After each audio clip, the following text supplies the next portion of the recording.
mwese muteramanye na televiziyo Isanganiro ndabahanikaze makuru mu rurimi rw'ikirundi twabateguriye nakabagizwe n'ingingo nkuru zikurikira mu makartier amwamwe yo mu gisagara ca Bujumbura haribonekeza ubukene bw'amazi niyo aje aza ijoro giteye aho twovuga nko muri quartier ya Taba ya zone Gihosha aho radio televiziyo Isanganiro yishikiye urongoye quartier asaba ishirahamwe Regidezo ko ryo baronsa amazi.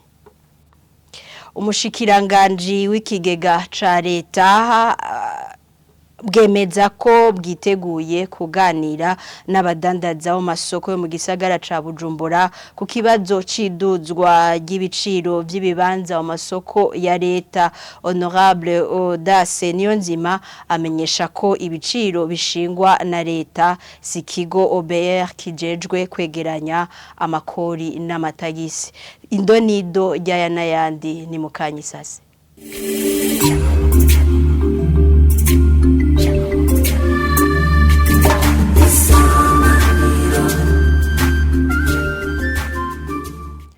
Ndasubiye kubaramutsa ndabahanikaze murano makuru inkuru imwe ukwayo ubushikiranganji bw'ikigega ca leta ngo buriteguye kuganira nabegwa n'ikibazo co gupanga ibibanza mu masoko ya leta.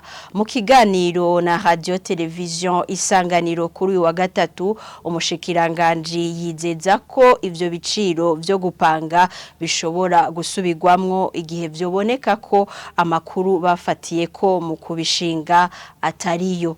Honorable Audace Niyonzima yibutsa kandi ko ivyo biciro bishingwa n'itegeko rigenga amafaranga leta iri kwirakoresha muri uyu mwaka ko atari kigo OBR kijejwe kwegeranya amakori n'amatagisi.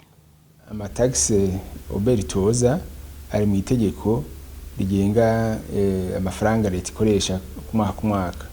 Ayo iri kiratozwa umwaka rero ari mu ibwirizwa rigenga amafaranga leta izokoresha mu mwaka wa 2023 ushimwa mwaka wa 2024. Rero OBR ishinga amatagisi iratoza gusa. Kuganira ari vyiza, kuganira rero kumbure mu ntiyo bifata mu ntumbero yo gusigura iryo bwirizwa nizo ngingo ziri mu ryo bwirizwa n'ingene OBR igiye gutoza ayo mafaranga n'inyira zo kwinjira mu kigega n'inyene bazosinya amasezerano n'ibiciro nyene vyashinzwe. Numva ibiganiro vyo bankivyo ivyo rero nibisanzwe kumenyesha bene igihugu ingingo ziberekeye ni ibintu bisanzwe cyane. Ivyo rero nta kibazo biteye. Nabwiye ko ibiciro OBR yari kirafatirako ari ibiciro byo gupanga bisanzwe biri mu isoko. Kiretse dusanze yari ihenze kumbere ronsa makuru atariyo aho kumbura umuntu yosubiramo. Mugabo intumbero nuko gupanga bibanza byo masoko vyisunga bije bibanza byose bisanzwe biciro byo gupanga bisanzwe biri ku isoko kugira ngo aba bipanze bose baje ku rugero rumwe. Kurumva hari abahora bari hamake muri meri akaba nabandi bari ha menshi bapangiye ababifashe muri meri cyangwa babifashe muri commune. Umva ko atari ku rugero rumwe. Umva ko ari makarenganyo hagati y'abene igihugu babiri. Umwe yarose kibanza muri leta ariha muri meri n'uriha apangiye ufise ikibanza ca meri. Ano makuru arabandanya bamwe mu mboneza z'igihugu ntibabona kumwe ibijanye no guserukirwa kwa moko mu nzego.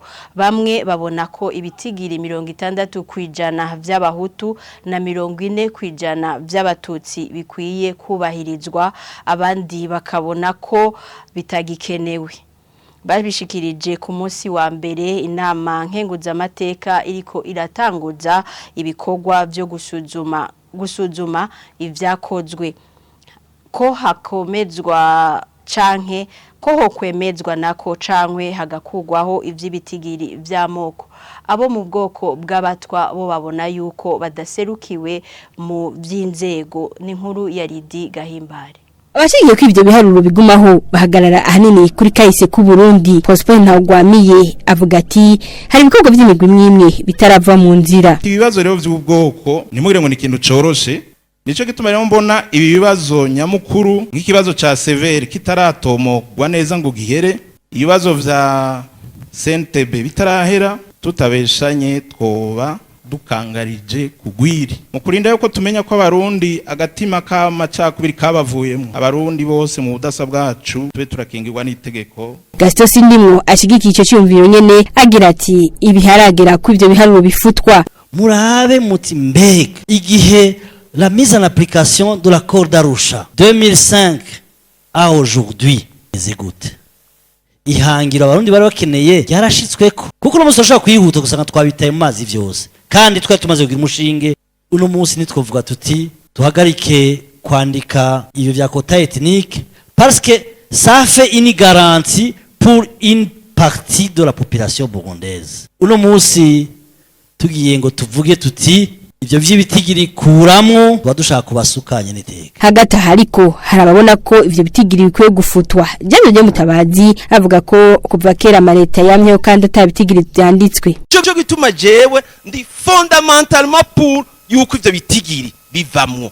Mugabo turazi ko amareta yamye ajaho kuri Rwagasore no kuri Ndadaye bitanditse, mugabo ntibagire exclusion ni ikintu cyo kugwanya, mugabo ibitigiri nukubikuramwo jenshi gikiyuko ko babikuramo. Saidi Kajandi we agira ati dini umuhutu n'umututsi bikwiye kuvanwaho maze umuntu agahabwa akazi kubera bishoboye. Ndumwe muwashigikiye yuko quota ethnique ivaho iranduranwe n'imizi mbere n'izi n'umuhutu mutusi vyose bifutwe mu gihugu benshi. Ivyo vy'amakota ethnique nibakureho, umuntu ahabwa akazi ku bumenyi bwiwe, ntahabwa akazi ngo nukubera ari umuhutu cyangwa umutusi.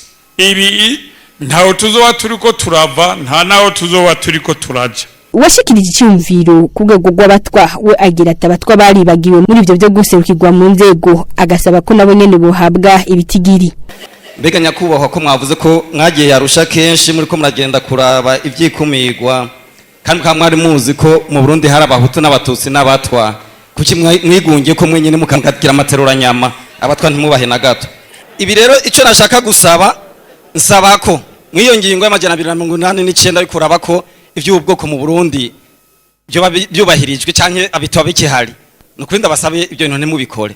Ivyo biruko mu gihe nama nkenguzamateka igiye kubandanya ibiganiro no kubandi banyagihugu kugira ngo nabo bagire ico babishikirijeko. Didi Gahimbare tugushimire kuri iyo nkuru waduteguriye.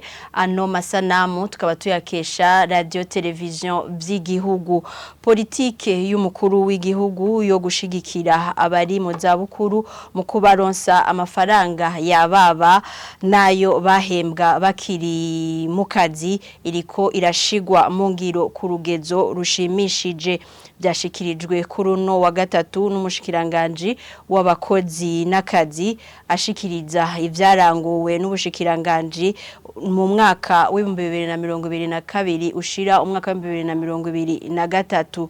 Deo Rusengwa Mihigo arahumuriza ko abakukuruke ko vuba bagiye kuronswa amafaranga yabo kubera ibikorwa byo kubaharura vyaheze. Abakukuruke bihagaze gute kuvyerekeye politike salariale? Mukuru w'Igihugu asohora ijambo rijya rica ribaye itegeko, yaradutegetse ko dutegerezwa guharura neza, tugaharura abakukuruke ku buryo bazogenda bahimbawe n'akantu bazoza bararonka ku kwezi naho ko bakatangana ariko kegeranye n'umushahara bahora baronka. Aha rero twebwe mu byo tujejwe dusa n'abahejeje kwitegura. Icya mbere twatanguye guharura abakukurutse kuva ku myaka 60 gushika ku myaka 65. Twagiye duharura ku 60 ni bangahe, 61 ni bangahe, 62 ni bangahe, 63, 64, 65. Ico twaramaze kugiharura, twaramaze kugiheraheza. Ubu turi ku kigira kabiri cukuraba ko bakukurutse kariyere yabo ihagaze gute.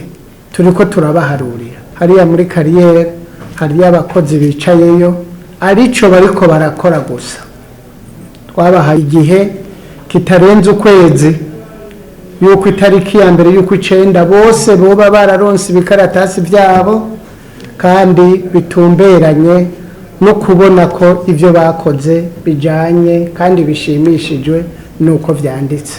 Aha rero nagira ndakwizeze yuko vuba cyane abo bakukuruke bacu ko bazogenda bahimbawe yuko ijambo mukuru w'igihugu yavuze ritabaye insigara cicaro kandi duteza kuryubahiriza kuko tutaryubahirije natwe nyine twoba twigayishije.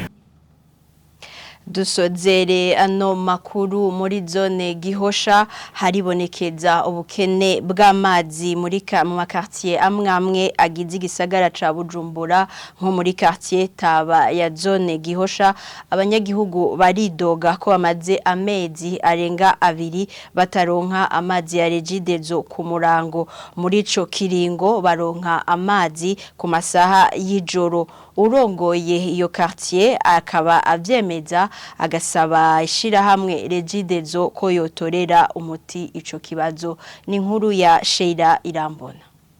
Ico dusaba Regidezo yobanguka ikaraba ukuntu yoturonsa amazi nimba amatwiyo yoba yarazivye bakaraba ukuntu bayakontorora bakaturungikira amazi tukayaronka nkuko twara tuyaronka kare. Simbona yuko ahandi hose mu makartier bafise amazi twebwe atamazi turonka. Abanyagihugu nabo muri quartier Taba zone Gihosha commune Ntahangwa agace kibonekezamwo ubukene bw'amazi. Abanyagihugu muri ako gace bamenyesha ko batinya gufatwa n'indwara ziterwa n'isuku rike.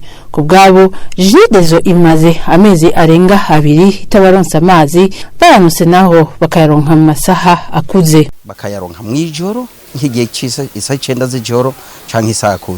Ariko naho nyene ayo mazi akaza ari make ntaza gwiriye.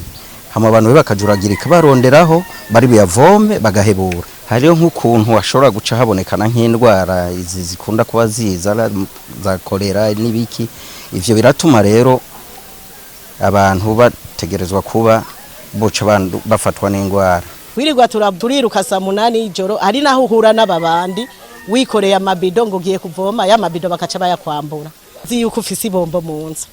Ivyo biradutangaza kandi gose. Basaba Regidezo gutora umuti w'ico kibazo kuko mu mabombo rusangi atamazi yibonekezaho. Dusaba yuko botuzanira amazi turonka amazi nk'abandi. Ivyo bikaba vyemezwa n'umukuru wako karere ubutwara quartier Taba asaba Regidezo gutora umuti w'ico kibazo kugira amabombo yo mu muryango aronka amazi. Muri rusangi ikibazo c'amazi ni problème ya Regidezo. Fise amaserire 5. Amaserire 2 gusa niyo atamazi ashikaho neza. Amakuru dukura muri abo batware nuko biteza gahingo gato kubera hari shirahamwe ririko ririmba ngo batange amazi meza gihe twahaca abakozi bariko baraca inzira aho amazi azoca. Aha ni naho dusozereye ano makuru muri migwi kirundi twari twabateguriye. Shimiye mwebwe mwese mwayakurikiye naho butaha ibiganiro vya televiziyo Isanganiro birabandanya.